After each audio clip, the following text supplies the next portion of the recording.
नमस्कार, सूर्य विहार देख रहे हैं आप और आपके साथ में हूं विकास कुमार।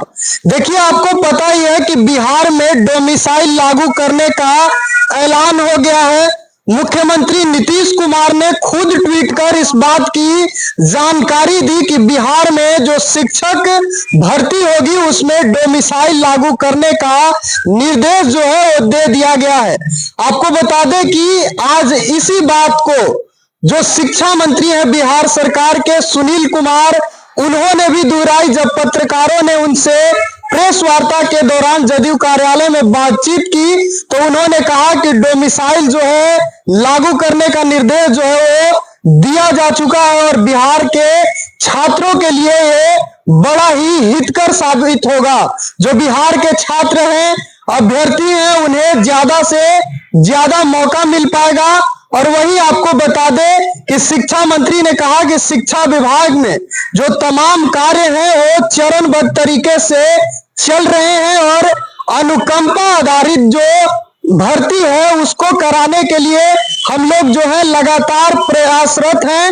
यानी अनुकंपा आधारित जो भर्ती होनी है उसको लेकर शिक्षा मंत्री ने ऐलान कर दिया कि उसको लेकर काम चल रहा है। एक्शन मोड में अभियाचना जो है वो जारी कर दी गई है। वही दिव्यांग जो छात्र होते हैं उनको पढ़ाने के लिए जो शिक्षक होते हैं उनके लिए भी अधियाचना की बात कही गई है कि हम लोग अधियाचना इसके लिए भी भेजेंगे। वही जो पर सब्जेक्ट टीचर हैं यानी सभी विषयों के जो टीचर हैं उनके बारे में भी उन्होंने कहा कि सबकी गणना की जाएगी और जो है भर्ती किया जाएगा। इस तरह के ऐलान जो है कह लीजिए शिक्षा मंत्री ने किए हैं या कह लीजिए इन सभी बातों की उन्होंने सूचना दी है। वही आपको बता दें कि शिक्षा मंत्री ने मुख्यमंत्री नीतीश कुमार का धन्यवाद किया है कि उन्होंने डोमिसाइल को लागू किया शिक्षक भर्ती में। बड़ा ही सराहनीय कदम है, सराहनीय कार्य है। तो वहीं आपको बता दें कि लाइब्रेरियन की भर्ती को लेकर भी शिक्षा मंत्री ने क्या कुछ कहा है, सबसे पहले आप वो सुनिए। आप सबसे पहले हम माननीय मुख्यमंत्री जी को धन्यवाद देते हैं अपनी ओर से, विभाग की ओर से और यहाँ की जनता की ओर से कि उन्होंने बहुत ही अहम फैसला लिया है। और अब जो चौथा चरण का की नियुक्ति होगी बीपीएससी के द्वारा, उसमें बिहार के जो अभ्यर्थी रहेंगे करीब करीब उनको 86-87% एक तरह से मान के चलिए को बिहार के ही लोग रहेंगे और बाकी जो शेष है 13-14% उसमें भी बिहार के लोग, बाहर के कुछ लोग भागीदार होंगे। तो निश्चित रूप से बिहार के जो नियुक्तियों के लिए इच्छुक हैं उनका प्रतिशत 90% से ऊपर हो जाएगा। 90 से 95% बिहार के लोग इस चौथे चरण की परीक्षा में आ पाएंगे। तो बहुत ही अहम कदम है। कई दिनों से मांगे हो रही थी वैसे सभी अभ्यर्थियों के द्वारा, माननीय मुख्यमंत्री जी ने उसे पूरा किया है। और साथ ही साथ आपको बताना चाहेंगे कि शिक्षा विभाग के पहल पर और माननीय मुख्यमंत्री ने कल कैबिनेट में मंजूरी दी, जो हमारे रसोइया बहनें हैं जिनकी संख्या करीब 2,18,000 है, उनका भी मानदेय अब 1650 से बढ़ा करके 3300 रुपये कर दिए गए हैं प्रति माह। और रात्रि प्रहरी जिनका मानदेय था करीब 5,000 रुपये, उसको भी बढ़ा करके 10,000 रुपये कर दिए गए हैं। और इसके अतिरिक्त जो शिक्षक थे, जो शारीरिक अनुदेशक फिजिकल इंस्ट्रक्टर्स जो थे, उनका जो मानदेय था 8,000 रुपये प्रति माह, उसको बढ़ा करके 16,000 रुपये प्रति माह कर दिया गया है।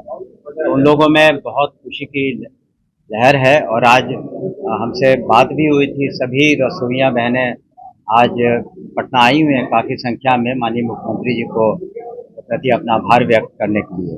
साथ ही साथ कैबिनेट ने एक और अहम फैसला लिया जिसका जिक्र कम हुआ है कि जो डीबीटी के माध्यम से, डायरेक्ट बेनिफिशियरी ट्रांसफर के माध्यम से जो साइकिल योजना है और पोशाक योजना है और जो छात्रवृत्तियां हैं, ये साइकिल योजना और पोशाक योजना की राशि सभी जो हमारे छात्र छात्राएं हैं उनको सितंबर माह में निश्चित रूप से उनके खाते में चला जाएगा। तो बड़ी संख्या में लाखों की संख्या में इससे हमारे छात्र और छात्राएं लाभान्वित होंगे। ये भी निर्णय कल ले लिया गया कैबिनेट। मंत्री जी, कल बहुत बड़ा आंदोलन है। एसटीईटी अभ्यर्थी जो है वो चाहते हैं कि यानी 4 से पहले एसटीईटी, लेकिन ट्वीट में लिखा हुआ है कि यानी 5 से एसटीईटी। जी हाँ, तो देखिए, जब कोई फैसले लिए जाते हैं तो पूरे हित में, सभी के हित में लिए जाते हैं। उन फैसलों से कुछ लोग हो सकता है कि उससे वो सहमत न हो, लेकिन जो जनहित में, व्यापक जनहित में फैसले वही लिए जाते हैं विभाग के द्वारा, सरकार के द्वारा।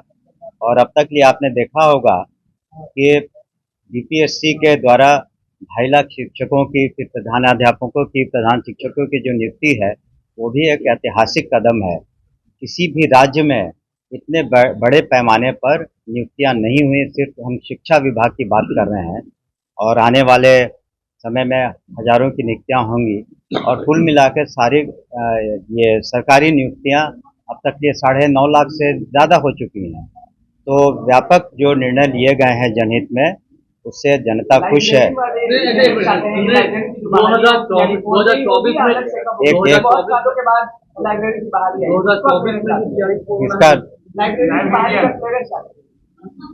हम लोगों ने एक क्लियरेंस दिया है। देखिए, चरणबद्ध तरीके से सभी काम होते हैं।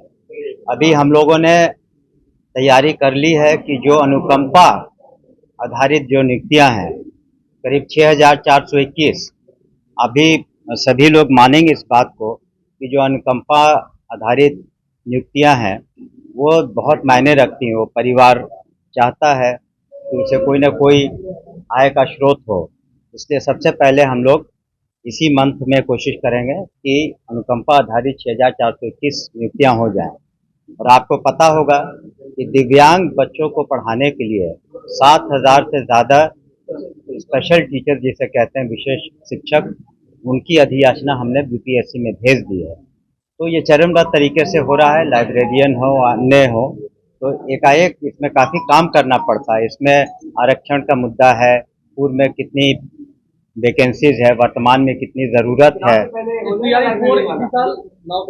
हम लोगों ने बीपीएससी को कहा है कि जल्द से जल्द कराएं। तो अब ये बीपीएससी पर निर्भर करता है, लेकिन हम लोग अधियाचना शीघ्र भेजेंगे।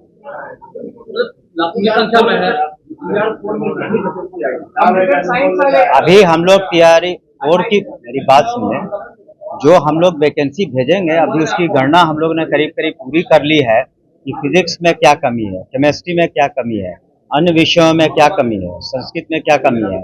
उसी के आधार पर हम लोग अपनी अधियाचना, जो हजारों में होगा, तो उसको हम लोग भेजेंगे। तो ये गणना करना बहुत ज़रूरी है। और आप मान के चलेंगे कि हमारे 76,000 से करीब 78,000 स्कूल हैं, तो वास्तविक गणना में बड़ा वक्त लगता है और उसको करके ही हम लोग अधियाचना की रिपोर्ट का भेजेंगे। वो गणना पर निर्भर करता है, बट हजारों में तो निश्चित रूप से होगा। तो आपने सुना कि शिक्षा मंत्री ने क्या कुछ कहा, किस तरह से उन्होंने कहा कि सभी को लेकर, चाहे वो अनुकंपा आधारित शिक्षक हो, दिव्यांग छात्रों को पढ़ाने के लिए शिक्षक हो, या अन्य विषयों के जो शिक्षक हो, उनके लिए हम लोग काम कर रहे हैं। कुछ की अधियाचना भेजी जा चुकी है और कुछ का जो है हम लोग भेजेंगे। गणना करने में जो है टाइम लगता है, साथ ही साथ कब वैकेंसी आएगी कि इन सब को लेकर भी उन्होंने एक बड़ा इशारा किया है कि काम किस तरह से चल रहा है। आप सुन ही रहे थे। फिलहाल के लिए इतना ही। बहुत बहुत धन्यवाद।